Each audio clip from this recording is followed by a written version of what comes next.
gassed up. Gonna take a little road trip down to Hermann, Missouri this evening. See what we can see. I hate that. You know, I missed my green arrow, and this stoplight's terrible for not picking this motorcycle up. I live like out in the middle of nowhere, and I run about 4 or 5 stoplights up here, and that's about it.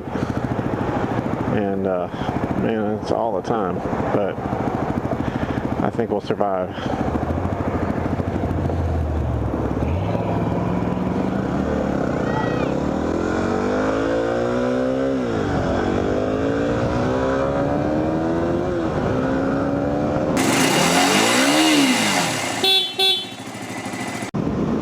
Alright, we're headed into the booming metropolis of Hermann, Missouri, known for its tourism and great wine. And that's about all that they have here. It's about 2,700 people, I think, something like that. And courthouse over there. And all around, let's go up on the hill here and look at the scenery, shall we?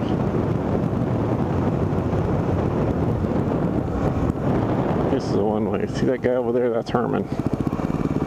We'll come back around. I'll shift into gear that I can use.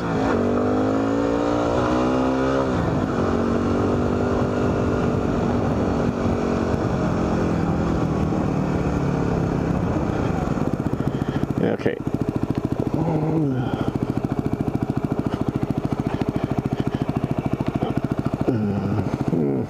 Pretty cool. There used to be an old bridge here. It was really, really narrow. Anyway, it's a one-way. You better not go back down. I'm going to show you Hermann, though. Hermann was this dude in Germany. Supposedly the town's named after him. I read up on the history before I came. That's how I know all this, so don't be too impressed. But Hermann was some warrior dude back during the Roman times who defended Germany from the Romans, and supposedly it was the biggest battle that the Romans ever lost was against this German guy and a whole bunch of German tribes people or whatever they were. And I guess Germany stayed free at that point.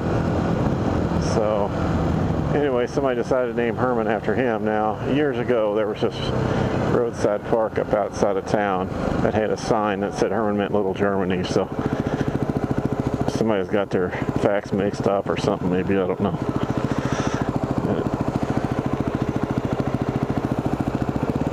Let's go see. That's a pretty neat old town. There's lots of tourists. There's probably about 80 bed and breakfasts here, I'm told anyway. If you ever come up here, there he is. There's Hermann right there. There he is. All right. We're going to make a right turn here. If you ever want to come down here, there's a website called HermannHill.com. And it's a website from one of the bed and breakfasts. Actually, they got a whole bunch of houses and stuff that they rent out. And it's a pretty huge website. You'll have to navigate your way around. And I think the about part of Hermann is what you really want to look for. So, ridden. But the guy that actually founded Hermann, his name was George Bayer, and he came from Philadelphia. There was a German society in Philadelphia in the early 1800s that wanted a place to live that looked like and was like Germany. And if you ever come, Montague's, that's the place to eat. There's another place up here on the right.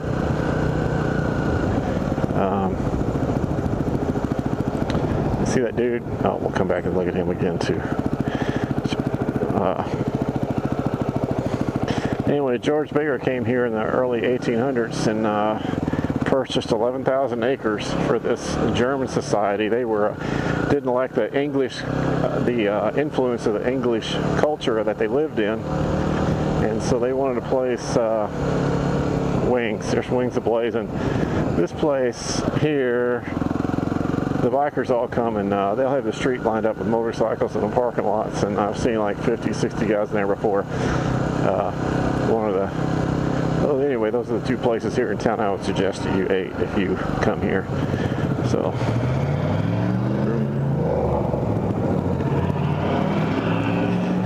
which way should we go? Which way should we go? Let's go left.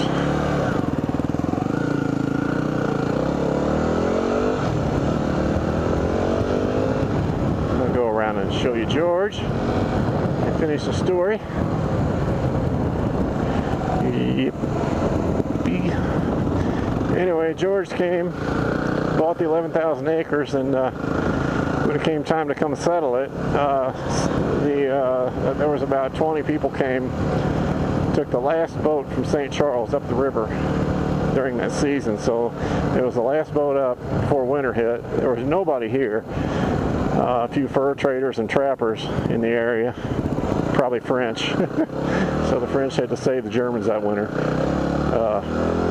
Because they were not prepared for the crazy winter they had here. That they were, you know, it's not as crazy as a lot of you guys up north have, but I guess for the Germans it was.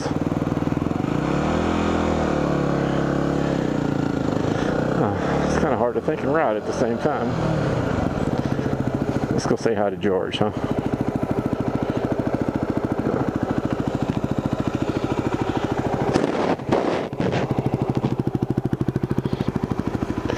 He's kind of shorter than I expected. There he is. Hi, George. George Bear, 1800-1839. It's an interesting story about the end of George's life, too. But anyway, let's see, where was I? Anyway, George didn't make it up here till after the winter broke. And the next spring with about 30 other people, I think, and those 20 people that came before were pretty upset with George that there was nothing here, and he didn't show up to save them, I guess. And George was paid to provide all the supplies and survey out and assign plots of land to people and get all the businesses here in downtown rolling, and so. That didn't happen, obviously, over that winter, and they were pretty TO'd, and he got lots of complaints, and George got a pretty raw deal. The society, I think, wound up firing him, and like 2 years later, which was in 1839, when he died. So somebody said, I think the thing said that George died of a broken heart. So anyway, there's a moral to that story, I guess, somewhere. But historians have said that it was too much work for George to do. There's no way he could have ever foreseen all the problems that was going to happen. This was supposedly the first planned community, let's see, west of the Mississippi, and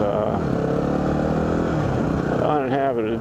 They liked this land because it was the hills, and it reminded them of the old the Rhineland in Germany. That's what it reminded them of.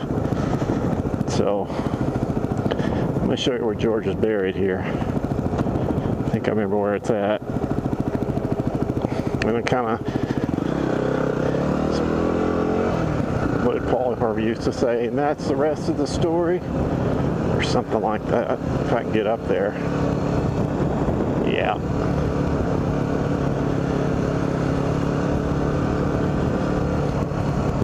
I think I mentioned earlier I was going to take you guys to a graveyard someday. Well, here it is.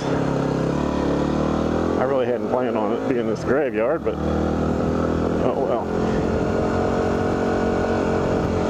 So, you know, George was buried up here, and you might be saying to yourself, well, that's his burial site right there, right? Nope, it's not. actually. It's hard to imagine that these people were here from the early 1800s, but evidently that was this. Yeah, there was a 1882 there, I believe. Hard to imagine that a lot of these would survive that long. Anyway, the city passed a law or swore to something about nobody was to bury their kinfolks within 75 feet of George Bayer, and so they buried him up over the hill right here. George Bayer's grave. I don't know what that other building is. There's somebody rich, I guess, has got bodies in there. Don't know. But anyway, that's the story of Herman.